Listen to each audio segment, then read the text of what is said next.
बाबासाहेब स्वतः मूर्तीपूजेच्या विरोधात होते म्हणून, नाहीतर देशातील प्रत्येक महिलेने त्यांची देवासारखी पूजा करावी।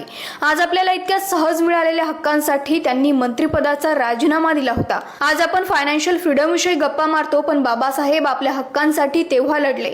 महिलांना आज प्रॉपर्टीमध्ये बरोबरीचा अधिकार, चुकीच्या लग्नात अडकल्यास बाहेर पडण्यासाठी घटस्फोटाचा अधिकार, पोटगीचा अधिकार, प्रेग्नेंट असताना पेड लिव्ह घेण्याचा अधिकार आणि महिलांना अडॉप्शन आणि पालकत्वाचा अधिकार मिळाला फक्त बाबासाहेबांमुळेच। त्यांनी हिंदू कोड बिल मांडले तेव्हा शास्त्रांच्या विरोधात आहे सांगत रूढीवाद्यांनी त्यांना खूप विरोध केला। तेव्हा बाबासाहेबांनी चॅलेंज करत म्हणाले, जर शास्त्रांच्या विरोधात एक शब्दही हिंदू कोड बिल मध्ये असेल तर मी मागे हटेल। खरं तर प्रॉब्लेम शास्त्रांमध्ये नव्हता, समाजाने त्यांच्या सोयीनुसार बनवलेल्या नियमांमध्ये होता। आंबेडकरांचे फक्त एकच चुकले, ते यावर कधी राजकारण खेळले नाहीत, महिलांच्या हक्कांवर स्वतःचे पोस्टर लावले नाहीत, श्रेय घेण्यासाठी मोर्चे काढले नाहीत। कुणी आंबेडकरांना मानो न मानो, पण महिलांनी आंबेडकरांना विसरणे म्हणजे जन्मदात्या आईला विसरण्यासारखे आहे।